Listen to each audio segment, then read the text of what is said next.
ரீச்சா என்று சொல்லப்படுகின்ற பண்ணை, வடக்கு மாநிலத்தில் இருக்கிற ரீச்சா என்று சொல்லப்படுகிற பண்ணை, அங்கே உற்பத்தி செய்யப்படுற பழங்களில் பாவிக்கப்படுறது முழுக்க முழுக்க முழுக்க ஃபோர்மலின். கௌரவ மூலாசரண மதுரமணி அங்கே பாவிக்கிறது ஃபோர்மலின். அது ஃபோர்மலின் எங்கே பாவிக்கப்படுற என்றால், சாதாரணமாக ஒரு பொடி ஒன்றை 3 நாளைக்கு நாங்கள் பதப்படுத்தி வைத்திருப்பதாக பாவிக்கிறது தான் இந்த ஃபோர்மலின். இது எங்களை முஸ்லிம்களை பொறுத்தவரையிலே எங்களோட மார்க்க சம்பந்தமான மார்க்கத்திலே எங்களோட இதயத்திலே கை வைக்கின்ற ஒரு விடயமாகும். இது அவர் கோத்தபாயா அவர்களுக்கு வாக்களிக்கவில்லை என்ற ஒரே ஒரு காரணத்தால் தான் எங்களுடைய முஸ்லிம்களுடைய ஜனாசாக்களை எரித்தாரே தவிர வேறொரு காரணமும் இல்லை. முஸ்லிம் மக்கள் அழுதார்கள். அந்த நேரத்தில் எங்களால் ஒன்று கூட செய்ய முடியாமல் இருந்தது. உண்மையாகவே கிட்டத்தட்ட 276 உடம்புகள் எரிக்கப்பட்டன அந்த நாட்கள். 1990ஆம் ஆண்டுகளில் முஸ்லிம் மக்கள் யாழ்ப்பாணத்தில் இருந்து வெளியேற்றப்பட்டதுகள் கூட இன்றைக்கும் நாங்கள், அந்த காலத்தில் நான் குழந்தை பிள்ளைகள் 3 வயசு, ஆனால் இன்றைக்கு அதை நினைச்சு நாங்கள் கவலைப்படுறோம். வடக்கு கிழக்கு மாத்திரமல்லாமல் பின்தங்கிய பிரதேசங்களை அபிவிருத்தி செய்வதற்கு தேவையான ஒரு அபிவிருத்தி நிதியம் ஒன்றை உருவாக்க வேண்டும் என்றதின் அடிப்படையிலே தான் இதால் பாதிக்கப்பட்ட பிரதேசங்கள் 200-300 ஆண்டுகளாக பின்னடைவிலே இருக்கிற மலைய பிரதேசங்களை அபிவிருத்தி செய்வது ஒரு கடினமான விஷயம். Donors like world bank, ADB Bank and many other donors, multilaterals to invest in this. ராசமாணிக்க அவர்களால் முன்வைக்கப்பட்டுள்ள பிராந்திய வேறுபாடுகளை குறைப்பதற்கான சிறப்பு மேம்பாட்டு நீதியத்தை உருவாக்குதல் என்ற தனிநபர் பிரேரணையை தேசிய மக்கள் சக்தி அரசாங்கத்தின் சார்பில் நான் மனதார வரவேற்கின்றேன்.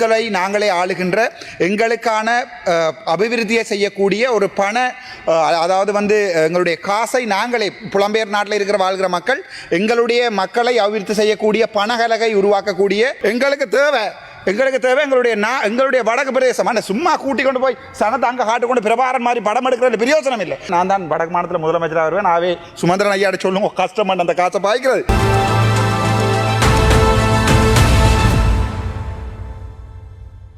நன்றி, தேங்க்யூ. எங்களுடைய மதிப்புக்குரிய தயாசிரி ஐயா அவர்களுக்கு இன்றைய தினம் இந்த சிறப்பு பேரணை, அதாவது பழங்களில், அதாவது மருந்துகள் அடித்து பழங்கள் விற்கப்படுகிறது தொடர்பான சிறப்பு பேரணியை கொண்டு வந்ததுக்கு எங்களுடைய மனமார்ந்த நன்றிகள். உண்மையாக இது ஒரு மருத்துவம் சார்ந்த பேரணை, அவர் ஒரு சட்டத்தரணி. நான் மிகவும் வரவேற்கிறேன். ஏனென்றால் இந்த பழங்களில் அடிக்கப்படுகின்ற இந்த மருந்துகளால் கேன்சர் தான் கூட வருகிறது. ஒரு மருத்துவனாக எனக்கு அது தெரியும். கேன்சர் தான் கூட வருகிறது, உங்களுக்கு நன்றாகவே தெரியும். உதாரணத்துக்கு பார்த்தால் ஓரல் கேன்சர், அதாவது வாயில் வார கேன்சர் எடுத்து பார்த்தீங்கன்னா ஆண்களுக்கும் பெண்களுக்கும் உள்ள வித்தியாசம் 4 கொண்டு. உதாரணத்துக்கு புகையிலை, பழங்களவர் தெரிவித்ததெல்லாம் பார்த்தா புகையிலையில் பாவிக்கிற சுண்ணாம்பு அல்லது புகையிலையில் பாவிக்கிற இந்த மருந்துகள், எத்தனால், இவை அவர் காய வைக்கிற எத்தனால், இதனால் ஆண்களில் வர கேன்சர் 4 கொண்டு. அதே நேரத்தில் பார்த்தீங்கன்னு சொன்னால் ஒரு நாளைக்கு இலங்கையில் 3 மனிதர்கள் இறந்து கொண்டிருக்கிறார்கள் கேன்சரால், ஓரல் கேன்சரால் 3 மனிதர்கள் இறந்து கொண்டிருக்கிறார்கள். ஒரு கிட்டத்தட்ட 100 பேருக்கு 100,000, அதாவது 1,00,000 மக்களுக்கு கிட்டத்தட்ட 14% மக்கள் இறந்து கொண்டிருக்கிறார்கள் எங்களுடைய சனத்தில் இந்த கேன்சரால். ஆனால் உண்மையான விடயம் என்னென்றால், இதை பார்க்க வேண்டியது சுகாதார அமைச்சு. அதை பார்க்க வேண்டிய சுகாதார அமைச்சில், இப்போ உதாரணத்துக்கு வடக்கு மாநிலத்தை எடுத்துக்கொண்டோம்னு சொன்னால் வடக்கு மாநிலத்தில் சுதேச அமைச்சு தான் இதை பார்க்க வேண்டும். அங்கே பார்த்தீங்கன்னா ஃபுட் ஆக்ட் ஒன்று இருக்கிறது, அதாவது உணவு சட்டம், ஃபுட் ஆக்ட் ஒன்று இருக்கிறது. இந்த ஃபுட் ஆக்டில் முக்கியமான விடயம் பார்க்க வேண்டியது PHI, அதை கண்ட்ரோல் பண்ணுவது RDHS. ஆனால் வடக்கு மாநிலத்தை எடுத்து பார்த்தால் வடக்கில் இருக்கிற RDHS-ஆக இருக்கலாம், PDHS-ஆக இருக்கலாம், முழு பேரும் கலர். ஸோ இவர்களால் என்னென்று இந்த ஃபுட் ஆக்டை சரியாக இம்ப்ளிமெண்ட் பண்ணலும்ன்றது ஒரு மிகப்பெரிய கேள்விக்குறி. ஒரு நல்ல உதாரணம், ரீச்சா என்று சொல்லப்படுகின்ற பண்ணை, வடக்கு மாநிலத்தில் இருக்கிற ரீச்சா என்று சொல்லப்படுகிற பண்ணை, அங்கே உற்பத்தி செய்யப்படுற பழங்களில் பாவிக்கப்படுறது முழுக்க முழுக்க முழுக்க ஃபோர்மலின். கௌரவ மூலாசரண மதுரமணி அங்கே பாவிக்கிறது ஃபோர்மலின். அது ஃபோர்மலின் எங்கே பாவிக்கப்படுற என்றால், சாதாரணமாக ஒரு பொடி ஒன்றை 3 நாளைக்கு நாங்கள் பதப்படுத்தி வைத்திருப்பதாக பாவிக்கிறது தான் இந்த ஃபோர்மலின். இந்த ஃபோர்மலின் ஒன்று நாங்கள் எங்களை இதுக்கு அடிக்கின்ற போது அது கேன்சரை கோஸ் பண்ணும். உதாரணத்துக்கு நீங்கள் பார்த்தீங்கன்னு சொன்னால் இந்த ஓரல் கேன்சர்ஸ், அதாவது வாயில் ஆண்களுக்கு வர இந்த கேன்சரில் முக்கியமானது புகையிலை. நேற்றை பார்த்து எங்களுடைய கையத்திரமார் பொன்னம்பலமார் சொல்லுகிறார், புகையிலையை வடக்கு மாநிலத்தில் உற்பத்தி செய்கிறத தடுக்கக்கூடாது. வடக்கு மாகாண மக்கள் புகையிலை உற்பத்தி, ஒரு மருத்துவனாக நான் சொல்கிறேன், வடக்கு மாகாண மக்கள் அதிகமாக ஆண்கள் சாகிறதையா இந்த சிகரெட், பீடி, இதில் இப்போ பார்சரி பாருங்க 22 பார்களை கொண்டு வந்து வடக்கு மாநிலத்தில் கொடுத்துருக்காங்க. எத்தனால் அல்கஹால் இதை கண்ட்ரோல் பண்ண வேண்டியது ஃபுட் ஆக்ட் அது எக்ஸசைஸ் டிபார்ட்மெண்ட். ரெண்டாவது இங்கே இருக்கிறது வந்து கயந்திரமார் பொண்ணு. இவருக்கு வடக்கு மாநிலத்தில் அதிகப்படியாக புகையிலைகளை உற்பத்தி செய்து மக்கள் சாவோம். ஜோதிச்சு பாருங்க, இப்போ வடக்கு மாநிலத்தில் மக்களுடைய வாழ்வாதாரம் பாதிக்கப்படுகிறா வடக்கு மாநில பேரிட்ட பாருகிறேன். நான் சொல்லுவேன், வடக்கு மாநிலத்தில் உற்பத்தி செய்ய போறீங்களா, வடக்கு மாநிலத்தை கொண்டு வெளியளவில் வடக்கு மாநிலத்தில் இருக்கிற சாப்பிட வேணும்டா தெற்கில் ஓட்டவில்லை நான் சொல்லுவேன். ஆனால் இவர் வந்து சொல்லி கொடுக்காரு, இல்லை வடக்கு மாநிலத்திலேயே அது அவர்களுடைய வாழ்வாதாரம் இருக்கிறது, புகையிலையை நாங்கள் நடவடிக்கை. ஒரு மருத்துவ அறிவும் இல்லை, சட்டத்தரணி என்று சொல்லிக் கொண்டிருக்கேன், சட்டத்தரணி அறிவுகளும் இல்லை. நான் பார்க்கல, இந்த கோர்ஸுக்கும் போனது நான் காணல. ஆனால் இவை சரியான முக்கியமான விடயம். ஒரு மருத்துவம் சம்பந்தமாக ஒரு பாராளுமன்றத்தில் வந்து கதைக்க ஒன்றில் தெரிந்து கதைக்கணும் அல்லது தெரிஞ்சவன்கிட்ட கேட்டு கதைக்கணும். இந்த தயாசிரி ஐயா அவர்கள் கௌரவ உறுப்பினர் தயாசிரி ஐயா அவர்கள் கொண்ட இந்த பிரேனை வந்து சரியான முக்கியம். இதை விட சொல்றேன், இந்த ரீச் ஆஃப் ஃபார்ம், இந்த ரீச் ஆஃப் ஃபார்ம்ல சகல பொருட்களையும் ஃபார்மலின் அடிக்கப்படுது. அவை தெற்கு கொண்டு வரப்போகுது. திட்டமிட்ட ரீதியில் ரீச் ஆஃப் ஃபார்ம்ல உற்பத்தி செய்யப்படுகின்ற சகல பழங்களை உங்களுக்கு தெரியும், வடக்கு மாநிலத்தில் வாழைப்பழ உற்பத்தி கூட, மாம்பழ உற்பத்தி கூட. எங்கட மாம்பழ உற்பத்தியை ஊக்குவிக்கிற எங்கட இளங்குமரன் தம்பியும் இதில் இருக்கிறார். அவரை பொறுத்த வரைக்கும் பருத்த துறையில் 500 ஏக்கர் காணியிலோ 500 பரப்பு அவ்வளோ கொடுக்க 500 பரப்பு காணியை நிறைவேறுகின்றது. 500 பரப்பு காணியை கொடுத்து மாம்பழ உற்பத்தி செய்யணும். ஆனால் அங்கே இருக்கிற புஷ்பராணி என்ற அந்த புஷ்பராணியும் ஒரு ராணி உண்டு, அந்த வடக்கு மாநிலத்தின் செயலாளருக்கு அந்த கோவிட்-19 எடுத்த அந்த ஆடிட் ரிப்போர்ட்டை கூட தர முடியாத இவர்கள், ஒரு மருத்துவ அறிவு இல்லாதவர்கள் வடக்கு மாநில சுகாதார செயலாளராக எப்படி இருக்கிறது? அதை பாராளுமன்றத்தில் நாங்கள் கதைச்சிருக்கிறோம். அதோட தோன்றுவோம். நன்றி ஐயா. இது எங்களை முஸ்லிம்களை பொறுத்தவரையிலே எங்களோட மார்க்க சம்பந்தமான மார்க்கத்திலே எங்களோட இதயத்திலே கை வைக்கின்ற ஒரு விடயமாகும். இது அவர் கோத்தபாயா அவர்களுக்கு வாக்களிக்கவில்லை என்ற ஒரே ஒரு காரணத்தால் தான் எங்களுடைய முஸ்லிம்களுடைய ஜனாசாக்களை எரித்தாரே தவிர வேறொரு காரணமும் இல்லை. பழி வாங்க வேண்டும் என்று எங்களுடைய பிரதி அமைச்சர் சொன்னது போல் செய்திருக்கிறார்கள். ஆனால் இந்த கொரோனா டைமில் மரணிச்சவருடைய பேர் பட்டியலை இந்த பாராளுமன்றத்தில் சமர்ப்பிக்குமாறு பாராளுமன்ற உறுப்பினர் எங்களுடைய முஸ்லிம் கவுன்சில் தலைவர் ரவுஃப் ஹக்கீம் அவர்கள் கோரிக்கை விடுத்தார்கள். சுகாதார அமைச்சர் அவர்கள் சொல்வார்கள், நான் விரைவிலே அதில் தகவலை தருவேன் என்று. கிடைக்கவில்லை. அதற்கு பிறகு கௌரவ தலைவி அவர்களே எனக்கு ஒரு நிமிஷம் தர, இது முக்கியமான விஷயம். எங்களுடைய சுகாதார அமைச்சில் நான் ஒரு முன்மொழிவை கொண்டேன் ஆலோசனை சபையில். அங்கே சுகாதார அமைச்சு எங்களுக்கு பதிவு தந்திருக்கிறது. தகனம் செய்யப்பட்ட எரிக்கப்பட்ட சடலங்களுடைய எங்களுக்கு பட்டியல் இல்லை. நீங்கள் பதிவாளர் நாயன் திணைக்களத்துக்கு நீங்கள் தகவல் எடுங்க என்று சொன்னார்கள். பதிவாளர் திணைக்களத்துக்கு பொது நிர்வாக உள்நாட்டு அமைச்சுடைய முன்மொழிவை வைத்த போதும் அவர்கள் கொரோனா காலத்தில் 25 மாவட்டத்தில் இயற்கையாக மரணிச்ச கொரோனா அமைச்ச மொத்த தொகை தந்திருக்கிறார்கள்.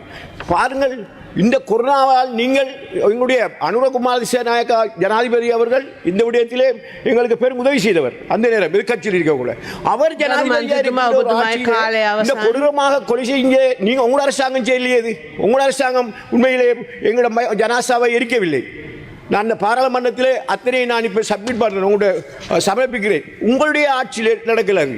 கோத்தபாயோட ஆட்சியில் நடந்த அந்த கொடூரமான ஜனாசா எரிச்சாக்கள பேரத்தாளத்துக்கு இவ்வளவு வல்லம் இருக்கிறது. ஒரு நிமிஷத்துக்குள்ள எடுக்கலாம். நீங்கள் எத்தனை விஷயங்களை செய்கிறீர்கள். பெரிய நவீனமான ஒரு நாட்டில் இருந்து கொண்டிருக்கிறோம்.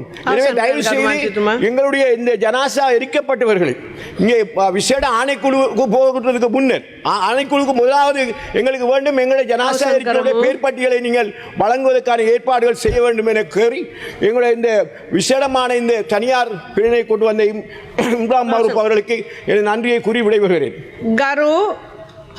රාමනාදන් අර්ජුනා මන්ත්‍රීතුමා ඔබතුමාට විනාඩි 3ක් කාලයක් ලැබෙනවා. பிஸ்மில்லாஹிர் ரஹ்மானிர் ரஹீம். ஒரு தமிழனாக ஒரு இந்துவாக இருந்து கொண்டு இன்றைக்கு இந்த முஸ்லீம் மக்களுடைய ஜனாசாக்கள் எரிப்புகள் தொடர்பான இந்த பிரேரணையில் கதைக்கிறதுல ஒரு தமிழனாகவும் ஒரு இந்துவாகவும் மிக பெருமையோடு நான் இதை கதைச்சு கொள்கிறேன். என்னுடைய மண்ணில் வடக்கு மாகாணத்தில் மன்னார் தொடக்கம் வவுனியா வரைக்கும் முஸ்லீம் மக்கள் வாழ்ந்து கொண்டிருக்கிறார்கள். இது ஒரு உணர்ச்சி பூர்வமான விடயம். ஷாஃபியினுடைய விடயமாக இருக்கலாம் அல்லது வந்து இந்த முஸ்லீம் மக்களுடைய ஜனாசாக்கள் அந்த காலத்திலே நான் பேராதனை வைத்தியசாலையிலே பிளானிங் யூனிட்டிலே எம்ஓஆ வேலை செய்கின்ற காலத்திலே முஸ்லீம் மக்கள் அழுதார்கள். பேராதனை வந்து உங்களுக்கு தெரியும், பேராதனை வைத்தியசாலை அதை சூழ கம்போல நாவலப்பிட்டியவில் எத்தனை மக்கள் இருக்கிறார்கள் என்று பேரான நிலை முஸ்லீம் மக்கள் அழுதார்கள். அந்த நேரத்தில் எங்களால் ஒன்று கூட செய்ய முடியாமல் இருந்தது. உண்மையாகவே கிட்டத்தட்ட 276 உடம்புகள் எரிக்கப்பட்டன அந்த நாட்கள். இன்றைக்கு எங்களுடைய கதைச்ச நானா அவர்கள் சொல்லியிருந்தார், அந்த பெயர் பட்டியலை கூட இவர்கள் தர முடியாமல் இருக்கிறார்கள். இது ஒரு சின்ன விடயம். எங்களுடைய வைத்தியர்கள் அவர்கள் கூட இருக்கிறார்கள். இதில் ஒரு சின்ன விடயம் என்னென்றால், இந்த அந்த டைமில் இறந்தவர்களுடைய அந்த டெத் ரெஜிஸ்டர் எடுத்து அதில் இருக்கிற முஸ்லீம் மக்களுடைய பேரை தேர்ந்தெடுக்கிறது பெரிய வேலை இல்லை. இன்று வரைக்கும் இந்த முசீர் முலாஃபர் என்ற பேர் தெரியலை. ஒரு தன்னுடைய இனத்தினுடைய அரசாங்கத்தினுடைய இருந்தோண்டு தன்னுடைய இனத்தில் இருந்து ஜனாசாக்கள் எரிக்கப்பட்ட இனத்துக்கு எதிரான ஒரு விடயத்தை கூட இந்த அனுர அரசாங்கத்துடைய காலத்தில் எடுத்து கொடுக்க தெரியலை என்றால், நினைக்கிறேன் இவர்கள் வாயற்ற ஒரு விலங்குகளாகத்தான் இந்த மந்தகளாக வாழ்ந்து கொண்டிருக்கிறார்கள் இந்த என்பிபி அரசாங்கத்தில். நினைச்சு வைக்கப்படுறேன் நான். அதில் முக்கியமாக சொல்லணும், எங்களுடைய வைத்தியர் ஷாஃபி, நானும் ஒரு வைத்தியர், நானும் 10-12 வருடங்களாக வைத்தியராக இருக்கிறேன். வைத்தியர் ஷாஃபியை 2022 2024 ஆண்டு வரைக்கும் திட்டமிட்ட ரீதியில் பலோப்பியன் குழாய்களை திட்டமிட்ட ரீதியில் அவர் சுருக்கி கொலை செய்கிறார் அல்லது வந்து குழந்தை பிள்ளைகள் வந்து பிறக்காம செய்கிறார். மிகப்பெரிய இனத்துக்கு எதிரான மிகப்பெரிய ஒரு துரோகம் ஒன்றை அந்த காலத்தில் அவர்கள் செய்தார்கள். ஒரு தமிழனாக ஒரு இந்துவாக இன்னொரு இனத்தினுடைய வழிகளை புரிந்து கொள்ள தெரியாதவன் ஒரு அரசியல்வாதியாக இருக்கலாது. இதே தான் 1990 ஆண்டுகளில் முஸ்லிம் மக்கள் யாழ்ப்பாணத்தில் இருந்து வெளியேற்றப்பட்டவர்கள் கூட இன்றைக்கும் நாங்கள் அந்த காலத்தில் நான் குழந்தை பிள்ளைகள் 3 வயசு, ஆனால் இன்றைக்கு அதை நினைச்சு நாங்கள் கவலைப்படுறோம். அப்படியான ஒரு சம்பவங்கள், மிக துன்பியல் நிகழ்வுகள் முஸ்லிம் மக்களையும் தமிழ் மக்களையும் இன்றைக்கு பல தூரங்களில் கொண்டே வச்சிருக்கிறது. இன்றைக்கு இந்த இன ஒற்றுமை, இன்றைக்கு இந்த பாராளுமன்றத்தில் இருக்கிற எங்களுடைய முஸ்லிம் சகல நண்பர்களும் இன்றைக்கு கூட இம்ரான் மகரிட கேட்டன் அண்ணன் நானா 2 நிமிஷம் தாருங்கள் கதைக்கிறது. ஏனென்றால் ஒரு தமிழனாக ஒரு இந்துவாக முஸ்லிம் மக்களுடைய இந்த வலியை கதைக்கின்ற இந்த வார்த்தைகள் காலங்காலமாக இந்த பாராளுமன்றத்தில் கேட்டுக்கொண்டே இருக்கும். அதில் எனக்கு மிகவும் சந்தோஷப்படுகிறேன். ஏனென்றால் ஒரு முஸ்லிம் இனம், ஒரு தமிழ் இனம் காலமாக 76 வருடங்கள் சிதைக்கப்பட்டு கற்பழிக்கப்பட்டு வாழ்ந்து கொண்டிருக்கிறது. ஆனால் அந்த வலிகளை போகிறோம் முஸ்லிம் மக்களுடைய வாக்களை முடிக்கிறேன். முஸ்லிம் மக்களுடைய வாக்குகளையும் தமிழ் மக்களுடைய வாக்குகளையும் திண்டு கொண்டு இந்த என்பிபி அரசாங்கம் மிகப்பெரிய ஒரு பொய்யர்களாக மாறி இருக்கிறது. அந்த முஸ்லிம் பாராளுமன்ற உறுப்பினர் முதல் காட்சியருக்குரிய முதலாவது என்னுடைய வேண்டுகோள், தயவு செய்து அந்த லிஸ்டை வெளியிடுங்கள். 2வது அதுக்குரிய ஆணைக்குழுவுக்கு போங்கள். நன்றி, வணக்கம். இந்த வடக்கு கிழக்கு மாத்திரமல்லாமல் பின்தங்கிய பிரதேசங்களை அபிவிருத்தி செய்வதற்கு தேவையான ஒரு அபிவிருத்தி நிதியம் ஒன்றை உருவாக்க வேண்டும் என்றதின் அடிப்படையிலே தான் இந்த தனிநபர் பிரேரணையை நான் இந்த சபைக்கு முன்வைத்திருக்கின்றேன்.